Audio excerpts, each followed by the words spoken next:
गाय का बंटवारा। प्राचीन समय की बात है। एक लखीमपुर गांव था। उस गांव में एक परिवार रहता था।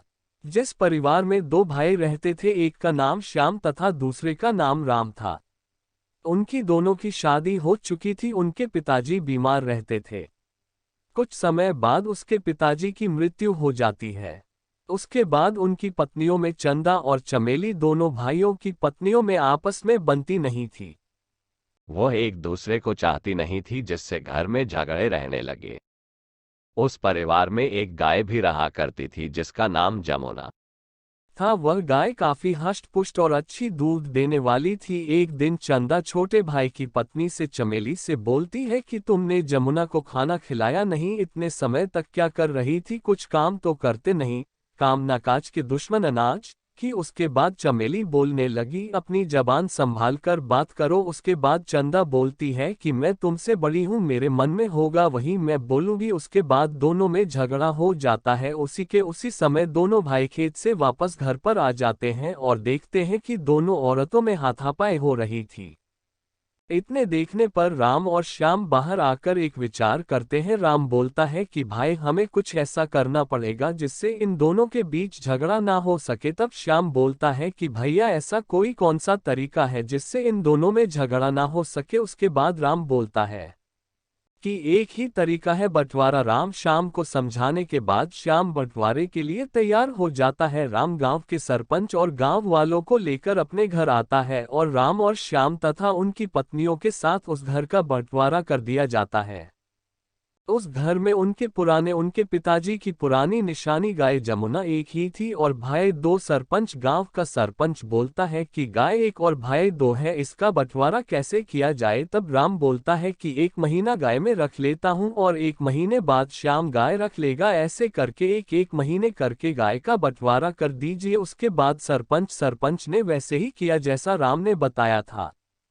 राम बड़ा भाई होने के नाते पहले गाय को अपने पास रख लेता है। उस गाय को प्रतिदिन नहलाता है, उसकी अच्छे से ध्यान रखता है, खाना खिलाना, सफाई और सभी चीज से उस जमुना का अच्छे से ख्याल रखता है। जमुना दूध देने में काफी अच्छी थी। गांव वालों को जमुना का दूध काफी अच्छा लगता था। राम जमुना के दूध को गांव में बेचकर आता और उस दूध से मिठाइयां भी बनाता, जो गांव वालों को काफी ज्यादा अच्छी लगती थी।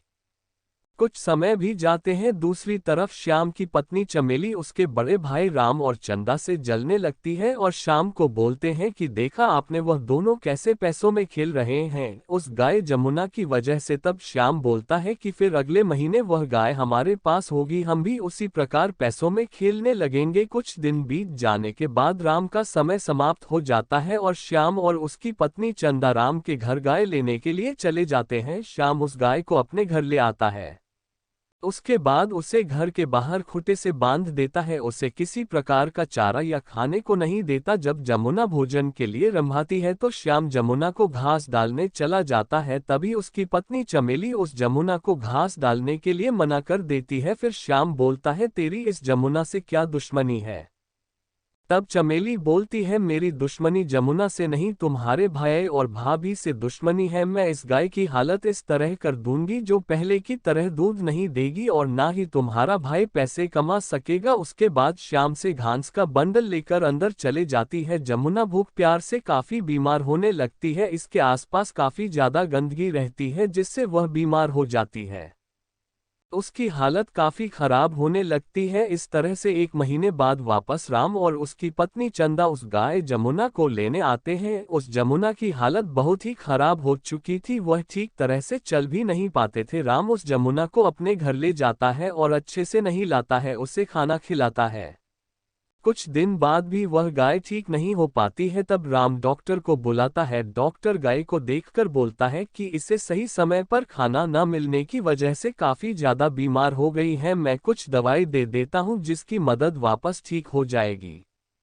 उसके बाद कुछ दिन बाद भी गाय पहले जैसी स्वस्थ नहीं हो सकी। वह दूध देना भी बहुत बंद कर देती थी, वह कुछ काम की नहीं थी। एक दिन राम के दिमाग में एक ख्याल आया। वह उस गाय को खूंटे से खोलकर बाहर लेकर जा रहा था। रास्ते में वह ठीक तरह से नहीं चल पा रही थी तो राम उसे डंडे से मारने लगा। तभी गांव का सरपंच उसे देख लेता है और बोलता है कि तू इस जमुना को क्यों मार रहे हो, यह तो पहले से ही मरी हुई जैसी हो रही है।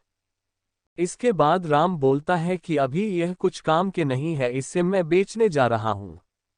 गांव का सरपंच बोलता है कि कहाँ बेचने जा रहे हैं, इससे तब राम बोलता है कि कसाई को। इतना बोलने के बाद सरपंच जोर से चिल्लाता है और वह बोलता है कि तुम्हारी यह पिताजी की पुरानी आखिरी निशानी है और कसाई को देने जा रहे हो, ऐसा क्यों मार रहे हो। तब राम बोलता है कि मैं अभी तक भूला नहीं हूं कि है मेरी पिताजी की आखिरी निशानी है, लेकिन मेरा छोटा भाई यह सब भूल चुका है कि है पिताजी की आखिरी निशानी है, इसलिए वह 1 महीने अपने पास रखकर इसे खाना सही समय पर ना देखकर बहुत ही ज्यादा बीमार कर दिया है, जिससे वह ठीक तरह से चल भी नहीं पाती है। उसके बाद गांव का सरपंच बोलता है कि आपका बंटवारा और इस गाय का बंटवारा भी मैंने किया है और आज इस समस्या का समाधान भी करूंगा।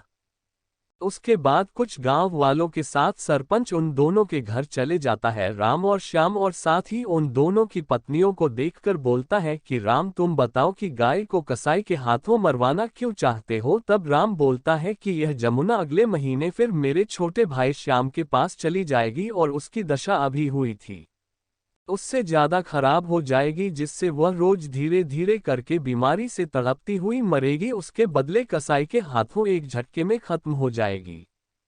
उसके बाद राम रोने लगता है। जैसे ही इस नज़ारे को देखकर उसका छोटा भाई श्याम अपने बड़े भाई राम के पास आकर बोलता है कि भैया मुझे माफ कर दो, मेरे से बहुत बड़ी गलती हो गई, मैं अपने पिताजी की आखिरी निशानी जमुना को काफी कष्ट दिया है, इसके लिए मैं आपसे माफी मांगता हूँ। आज से इस गाय का कोई बंटवारा नहीं होगा, यह हम दोनों के पास ही रहेगी, और गाय ही क्यों यह घर में भी कोई बंटवारा नहीं होगा, आज से हम साथ ही रहेंगे। यदि कोई हमारे साथ रहना चाहता है तो ठीक है, नहीं रहना चाहता है तो वह जा सकता है।